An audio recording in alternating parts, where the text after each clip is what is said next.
ഇന്നത്തെ നമ്മുടെ ഈ ചർച്ചയിലേക്ക് എല്ലാവർക്കും സ്വാഗതം. ഈ ചർച്ച തുടങ്ങുന്നതിന് മുൻപ് നിങ്ങൾ ഈ ചാനൽ ലൈക്ക് ചെയ്യാനും ഷെയർ ചെയ്യാനും സബ്സ്ക്രൈബ് ചെയ്യാനും മറക്കരുത്. നിങ്ങളുടെ പിന്തുണ ഞങ്ങൾക്ക് വളരെ പ്രധാനപ്പെട്ടതാണ്. അപ്പോൾ ശരി, നമുക്ക് വിഷയത്തിലേക്ക് കടക്കാം. പ്രിയ സഹോദരീ സഹോദരന്മാരെ, പാവപ്പെട്ട ഉസ്താദാണ്, വലിയ പ്രയാസത്തിലാണ്, കടത്തിലാണ്. നിങ്ങളാൽ കഴിയുന്ന, അതെത്ര ചെറുതാവട്ടെ വലുതാവട്ടെ, നിങ്ങളാൽ കഴിയുന്ന സഹായങ്ങൾ ചെയ്തുകൊണ്ട് ആ ഉസ്താദിനെ കടത്തിൽ നിന്ന് രക്ഷപ്പെടുത്തണമെന്ന് ഓർമ്മപ്പെടുത്താണ്. ആരും തന്നെ അത് കണ്ടില്ലെന്ന് നടിക്കരുത്. ആ ഗൂഗിൾ പേ നമ്പറിൽ നിക്ഷേപിക്കണമെന്ന് വിനയപുരസ്സരം അഭ്യർത്ഥിക്കുന്നു. അസ്സലാമു അലൈക്കും വറഹ്മത്തുള്ളാഹി വബറകാതുഹു. സഹോദരങ്ങളെ, ഞാൻ 2 വാർത്തകൾ കണ്ടു. രണ്ടും പച്ചക്കള്ളാണ്. ഒന്ന്, മുസ്തഫ ഫൈസിയെ തിരിച്ചെടുക്കാൻ ധാരണയായി എന്ന വാർത്ത. ഇന്നത്തെ ആ സമിതിയിൽ അങ്ങനെ ഒരു തീരുമാനം ഉണ്ടായിട്ടില്ല. മുസ്തഫ ഫൈസിയെ തിരിച്ചെടുക്കുന്ന കാര്യം അവിടെ ആവശ്യപ്പെട്ടു മറുവിഭാഗം. അതിന് ജിഫ്രി തങ്ങൾ ശരിയായ മറുപടി പറഞ്ഞു. അത് മുഷാവറ, അദ്ദേഹത്തോട് വിശദീകരണം തേടാൻ ആവശ്യപ്പെട്ടിട്ടുണ്ട്. അയാൾ വിശദീകരണം കിട്ടട്ടെ, അപ്പോൾ മുഷാവർ ഇത് പരിഗണിക്കും. വിശദീകരണത്തിനനുസരിച്ചായിരിക്കും തീരുമാനം. അതിപ്പോൾ അവിടെ പറയാൻ പറ്റൂല എന്നാണ് തങ്ങൾ പറഞ്ഞത്. ഇതാണ് അതിൻ്റെ സത്യം. ആ വിഷയം അത്രയേ ഉണ്ടായിട്ടുള്ളൂ. മറ്റൊന്ന്, മായനാജി ചെയർമാനായിട്ട് ഒരു സമിതി, ഈ സ്വാസകത്തിൻ്റെ എല്ലാം മീതെയുള്ളൊരു സമിതിയെ നിശ്ചയിച്ചു, സമവായം ഉണ്ടാക്കിയത്. അതും തീർത്തും വാസ്തവവിരുദ്ധമാണ്. അവിടെ സമിതി ഉണ്ടാക്കിയിട്ടുണ്ട് എന്ന് സത്യമാണ്. അതെങ്ങനെയാണെന്ന് വെച്ചാൽ, മറുവിഭാഗത്തിന് സ്വാസംഗത്തിൽ അർഹിക്കുന്ന പരിഗണന ഇല്ല എന്ന് പറഞ്ഞപ്പോൾ എല്ലാ തലത്തിലും അവർക്ക് അർഹിക്കുന്ന പരിഗണന ഉണ്ടെന്ന് കൃത്യമായി ബോധ്യപ്പെടുത്തി കൊടുത്തു. അപ്പം നാസർ ഫൈസി ഉണ്ട് കാണിച്ചു കൊടുത്തു. എല്ലാവരും ഒരേ പോസ്റ്റിലാണ്, നമ്മുടെ ഗ്രൂപ്പിൽപ്പെട്ടവരും അവരെ ഗ്രൂപ്പിൽപ്പെട്ട ലീഡേഴ്സും. അപ്പോൾ സബ് കമ്മിറ്റി കൺവീനർ ചെയർമാൻ പോസ്റ്റിലില്ലായിരുന്നു. അത് നമ്മളെ ഗ്രൂപ്പില്ല, അവരും 2 കൂട്ടല്ല മുഷാവറ മെമ്പർമാർ, പാണക്കാട് തങ്ങന്മാർ ഇങ്ങനത്തോലാണെന്ന് പറഞ്ഞു. സബ് കമ്മിറ്റി അംഗങ്ങളായിട്ടും ഞങ്ങൾ ആരും ഇല്ലായിരുന്നു. അത് നമ്മളെ ആൾക്കാരും ഇല്ലായിരുന്നു. അത് 2 കൂട്ടരും സമാന വിഷയത്തിലായിരുന്നു. ഈ തീവ്രമായി 2 പക്ഷത്തേക്ക് ആരെയും ഉൾക്കൊള്ളിച്ചിട്ടില്ല എന്ന് പറഞ്ഞു. അതും കാണിച്ചു കൊടുത്തു.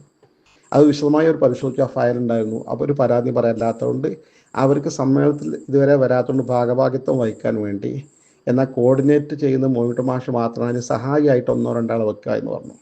അതിന് കുഴപ്പമില്ല എന്നെല്ലാവരും പറഞ്ഞു. അത് വികസിച്ചാണ് അത് 7 ആളായി. അപ്പോൾ അവർ 2-3 ആൾ വെക്കുമ്പോൾ നമ്മൾ 2-3 ആൾ വെക്കണം എന്ന് തോന്നുന്നു. അങ്ങനെ 3, 6, 1, 7 ആയി. അപ്പോൾ അതിലൊരു മായനാജി എന്നൊരു ചെയർമാൻ ഉണ്ടായിക്കോട്ടെ, മോഹിട്ട് കോർഡിനേറ്റർ ആണല്ലോ എന്ന് പറഞ്ഞു മോഹിട്ട് മാഷ്. ഓക്കെ, അങ്ങനെ ആയിക്കോട്ടെ എന്ന് പറഞ്ഞു. ഇങ്ങനെ ഒരു സമിതി ഉണ്ടാക്കി എന്നല്ലാതെ ഈ സമിതി എല്ലാറ്റിൻ്റെയും മീതെയാണോ താഴെയാണോ ഇടയിലാണോ എന്നൊന്നും അവിടെ തീരുമാനിച്ചിട്ടില്ല. ഈ കള്ള വാർത്തകൾ ചാനലുകൾക്ക് കൊടുക്കുന്ന ആളുകളുണ്ടാവും. അവർക്ക് ഉദ്ദേശശുദ്ധില്ല എന്നാണ് മനസ്സിലാക്കുന്നത്. സത്യം മനസ്സിലാക്കാൻ വേണ്ടി നിങ്ങളോട് മാത്രം ഇത് അറിയിച്ചതാണ്. അസ്സലാമു അലൈക്കും വറഹ്മത്തുള്ളാഹി വബറകാതുഹു. തുടർന്ന് സാദിഖ് ശാബ്ദങ്ങൾ ദുബായ് സമ്മേളനത്തിൽ പങ്കെടുക്കാമെന്ന് അവിടുന്ന് പറഞ്ഞു.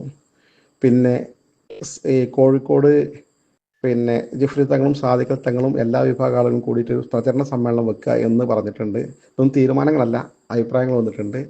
അതുപോലെ ജാമ്യനൂരിൻ്റെ സമ്മേളനം, മറ്റ് സ്ഥാപനങ്ങളുടെ സമ്മേളനം, ഇതിലൊക്കെ എല്ലാവരും പങ്കെടുപ്പിക്കുക അങ്ങോട്ടും ഇങ്ങോട്ടും എന്ന് വെച്ചിട്ടുണ്ട്. പിന്നെ വാഫി പ്രശ്നം അടുത്ത ഘട്ടം ചർച്ച ചെയ്യാം എന്ന് പറഞ്ഞ് മാറ്റിവെച്ചേക്കാണ്. ഒരു നിലക്കും കൂടെ ചർച്ചയ്ക്ക് എടുക്കാൻ അവർ തയ്യാറായിട്ടില്ല. ബഹുമാനപ്പെട്ട സയ്യിദുൽ ഉലമ സമസ്തയുടെ മുഷാവറയുടെ പ്രസിഡന്റായ ബഹുമാനപ്പെട്ട തങ്ങൾ ഉസ്താദാണ് അതിന്റെ ചെയർമാൻ. ഇൻഷാ അല്ലാഹ് ആ മഹത്തായ സമ്മേളനം അലങ്കോലപ്പെടുത്താൻ സമസ്തന്റെ ശത്രുക്കളെ, പുറത്തു നിൽക്കുന്നവര് മീഡിയയിലൂടെ, വാട്സപ്പിലൂടെ, യൂട്യൂബിലൂടെ ഇതൊന്ന് പിളർന്നു കാണാൻ ആഗ്രഹിക്കുന്ന ഒരുപാട് ശത്രുക്കളുണ്ട്. പണ്ടുണ്ട് സമസ്തക്ക് ശത്രുക്കള്.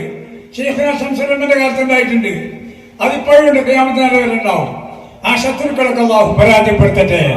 ഇന്നലെ മഞ്ചേരിയിൽ വെച്ച് ഈ മഹാന്മാരായ നേതാക്കന്മാര് ഒരു ഉറച്ച തീരുമാനമെടുത്തിട്ടുണ്ട്. അത് പൊളിക്കാൻ ഒരിക്കലും ആരും ശ്രമിക്കരുത് എന്ന് ഈ മഹത്തായ വേദി ശംസുൽ ഉലമയുടെ ഈ മഹത്തായ സ്ഥാപനത്തിൽ വെച്ച് ഞാൻ പറയാൻ ആഗ്രഹിക്കുകയാണ്. ഒരിക്കലും അത് പൊളിക്കുന്നവർ അല്ലാഹു പൊളിച്ചു കളയട്ടെ എന്ന് ചെയ്യാൻ ഞാൻ ആഗ്രഹിക്കുകയാണ്. അല്ലാഹു ഈ ശക്തി, ഈ സംഘശക്തി ഖിയാമത്ത് നാൾ വരെ നിലനിർത്തട്ടെ എന്ന് ദുആ ചെയ്തുകൊണ്ട് ഞാൻ എല്ലാവരും അധ്യക്ഷ സ്ഥാനത്തേക്ക് ബഹുമാനപ്പെട്ട തങ്ങൾ ഉസ്താദിനെ സ്വാഗതം ചെയ്തു. ഹലോ, അസ്സലാമു അലൈക്കും ഉസ്താദേ. എന്തുള്ള വിശേഷങ്ങൾ, സുഖങ്ങളൊക്കെ തന്നെ? നിങ്ങളെ 30-ാം തീയതി നടക്കുന്ന ഉദ്ഘാടനത്തിന് നമ്മളെ എല്ലാവിധ ആശംസകളും പ്രാർത്ഥനകളും ഉണ്ടാവും കേട്ടോ. നമുക്കിപ്പം മസ്കത്ത് തന്നെയാ ഉള്ളത്. അതിൻ്റെ ഇടയ്ക്ക് പിന്നെ ഈ ദുബൈയിലോ മറ്റോ 100ാം വാർഷികമായിട്ട് ബന്ധപ്പെട്ട് ഗ്ലോബൽ മീറ്റില്ലേ 1-ാം തീയതി ഉസ്താദ് വരുന്നുണ്ടോ? അപ്പോൾ ഏതായാലും ദുബൈ കൂടെ പോകാന്ന് വിചാരിച്ചേ. ഓക്കെ, നിങ്ങളുടെ പരിപാടിയെല്ലാം ഭംഗിയായി നടത്തി തരാൻ തൗഫീഖ് നൽകട്ടെ. അസ്സലാമു അലൈക്കും. അതിൽ നമ്മൾ പാണക്കാട് തങ്ങന്മാരും പങ്കെടുക്കുന്നില്ല, ഞാനുമില്ല, ആരുമില്ല കേട്ടോ. അത് വിഷയൊക്കെ തീർന്നിട്ട് പോകാന്നുള്ളിടത്താണ് കേട്ടോ സുപ്രിയജി. അതിൽ നമ്മൾ പാണക്കാട് തങ്ങന്മാരും പങ്കെടുക്കുന്നില്ല, ഞാനുമില്ല, ആരുമില്ല കേട്ടോ. അത് വിഷയൊക്കെ തീർന്നിട്ട് പോകാന്നുള്ളിടത്താണ് കേട്ടോ സുപ്രിയജി. നമ്മളെ പാണക്കാട് തങ്ങന്മാരും പങ്കെടുക്കുന്നില്ല, ഞാനുമില്ല, ആരുമില്ല കേട്ടോ. അത് വിഷയൊക്കെ തീർന്നിട്ട് പോകാന്നുള്ളിടത്താണ് കേട്ടോ സുപ്രിയജി. അസ്സലാമു അലൈക്കും വറഹ്മത്തുള്ളാ. പ്രത്യക്ഷത്തിൽ സമസ്തയുടെ എല്ലാ ആനുകൂല്യങ്ങളും പറ്റുകയും പരോക്ഷമായിട്ട് ഉള്ളിലൂടെ സമസ്തക്ക് തുരങ്കം വെക്കുകയും ചെയ്യുന്ന കുട്ടി ഹസൻ ദാരിമിയെ പോലുള്ള ആളുകളുടെ തനി നിറം പുറത്തു വരുന്ന വോയിസാണ് ഈ പുറത്തു വന്നിട്ടുള്ളത്.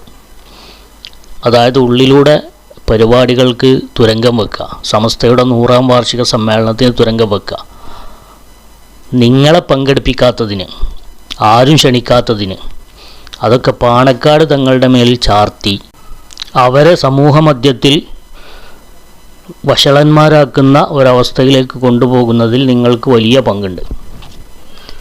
കാരണം സമസ്തയുടെ 100ാം വാർഷികം എന്ന് പറയുന്നത്, അതിൽ പങ്കെടുക്കുക എന്നുള്ളത് വലിയൊരു തൗഫീഖാണ്. ആ തൗഫീഖ് തടയപ്പെടുന്നവരുടെ കൂട്ടത്തിൽ നിങ്ങൾ എന്തിനാണ് പാണക്കാട് തങ്ങന്മാരെ കൂടി ചേർത്തുന്നത്? ഒരുപക്ഷെ അള്ളാഹു തആല നിങ്ങൾക്കത് കണക്കാക്കിയിട്ടുണ്ടാവില്ല. പക്ഷെ അതിലേക്ക് നിങ്ങൾ എന്തിനാണ് പാണക്കാട് തങ്ങളെ വലിച്ചേക്കുന്നത്? നിങ്ങളെ അദ്ദേഹം വക്കാലത്ത് ഏൽപ്പിച്ചിട്ടുണ്ടോ ഇത് പറയാൻ? നിങ്ങൾ ഒന്നുകിൽ സത്യസന്ധനാണ് നിങ്ങൾ പറഞ്ഞ കാര്യമെങ്കിൽ നിങ്ങളത് തെളിയിക്കണം, അല്ലെങ്കിൽ പാണക്കാട് തങ്ങന്മാരെ കൊണ്ട് നിങ്ങളത് പ്രഖ്യാപിപ്പിക്കണം.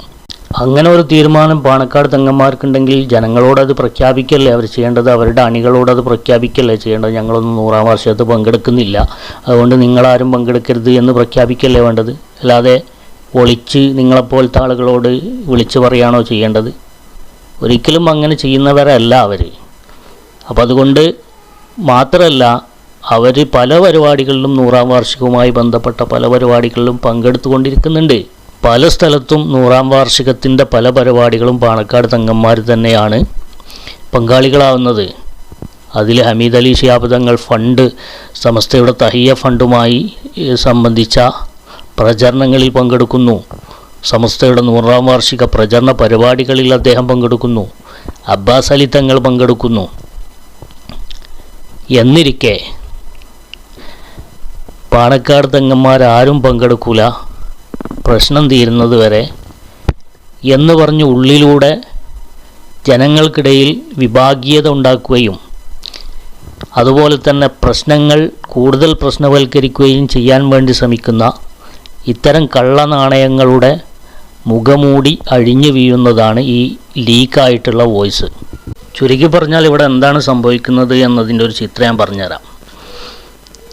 100ാം വാർഷികത്തിൻ്റെ പ്രചരണ പരിപാടികളുമായി ബന്ധപ്പെട്ട് ഓരോരോ ജില്ലകളിൽ, മേഖലകളിൽ, പഞ്ചായത്തുകൾ, ഇങ്ങനെയൊക്കെ പരിപാടികൾ നടന്നുകൊണ്ടിരിക്കുകയാണ്. വരാനിരിക്കുന്ന പരിപാടികൾ ഷെഡ്യൂൾ ചെയ്യപ്പെടുകയും ചെയ്തിട്ടുണ്ട്. ഈ പരിപാടികളിലേക്കൊന്നും സമസ്തൻ്റെ ഉള്ളിൽ നിന്നുകൊണ്ട് സമസ്തക്ക് തുരങ്കം വെക്കുന്ന ആളുകളെ ജനങ്ങൾക്ക് താല്പര്യമില്ലാത്തതുകൊണ്ട് അവർ ക്ഷണിച്ചിട്ടില്ല. പല പരിപാടികൾ നോക്കിയാൽ സാധാരണഗതിയിൽ അവിടെയൊക്കെ പ്രസംഗിക്കേണ്ട ആളുകൾ, നേതൃത്വം നൽകേണ്ട ആളുകൾ, ക്യാപ്റ്റന്മാരായി നിൽക്കേണ്ട ആളുകളെ ഒന്നും പലയിടത്തും കാണില്ല. എന്താ സംഭവം? സമസ്ത നേതൃത്വം വിലക്കിയതല്ലല്ലോ, അല്ലെങ്കിൽ ആരെങ്കിലും പ്രത്യേക 1-2 വ്യക്തികൾക്ക് മുടക്കാൻ കഴിയുന്നതല്ലല്ലോ.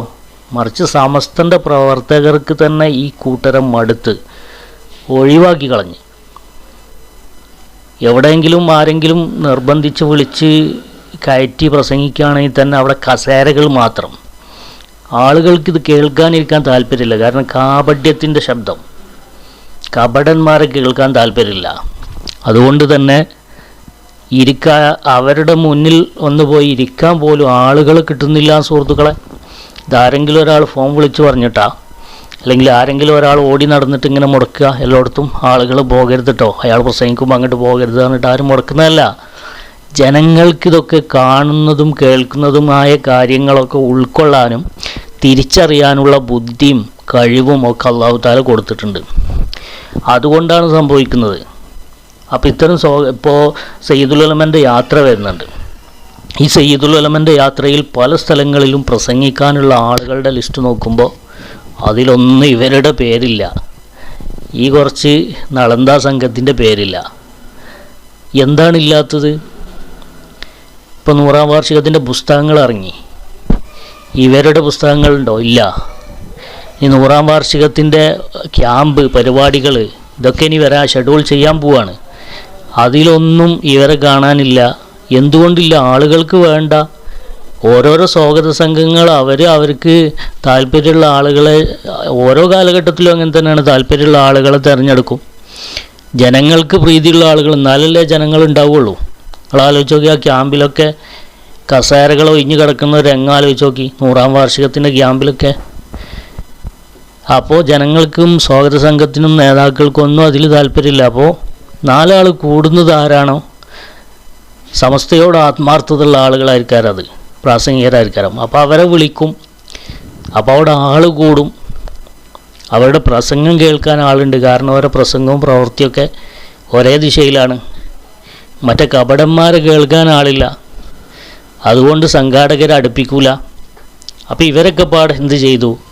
ഇതിന് പാണക്കാട് തങ്ങന്മാരെ കൂട്ടുപിടിച്ച് കണ്ട ഒരു ബഹിഷ്കരണം ഏർപ്പെടുത്തിയാലോ എന്നുള്ളൊരു ശ്രമമാണ് നടത്തിക്കൊണ്ടിരിക്കുക. ഉള്ളിലൂടെ ഇങ്ങനെ അതിൻ്റെ പ്രചരണങ്ങൾ ഇങ്ങനെ വോയിസായിട്ടും മറ്റൊക്കെ നടത്തിക്കൊണ്ടിരിക്കുന്ന, പ്രത്യക്ഷത്തിൽ പറയണില്ല. പ്രത്യക്ഷത്തിൽ പറഞ്ഞാൽ മോശമല്ലേ? തങ്ങന്മാർക്ക് തന്നെ മോശമാണ്. അപ്പോൾ ഉള്ളിലൂടെ ഇങ്ങനെ പ്രചരണം നടത്തിക്കൊണ്ടിരിക്കുക. അപ്പോൾ അതിൽ നിന്ന് ലീക്കായതാണ് ഇപ്പോൾ ഇത്. ഇങ്ങനെ നിരന്തരം ഇവർ ഉള്ളിലൂടെ ഇങ്ങനെ ഇവർക്കറിയുന്ന ആളുകൾക്ക് ഇങ്ങനത്തെ രഹസ്യ വോയിസുകൾ ഇങ്ങനെ വിടുക, എന്നിട്ട് മുടക്കിക്കൊണ്ടിരിക്കുക. ഇതാണ് സംഭവിച്ചുകൊണ്ടിരിക്കുന്നത്. അപ്പോൾ ഇത്തരം കള്ളനാണയങ്ങളെ ഇനിയും തിരിച്ചറിയുക.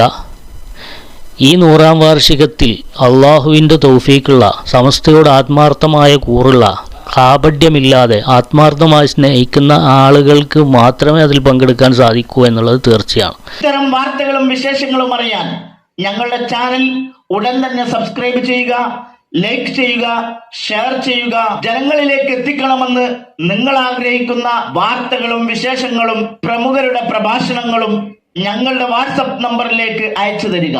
നന്മ വളരട്ടെ, തിന്മക്കെതിരെ നമുക്കൊരുമിച്ച് നിൽക്കാം.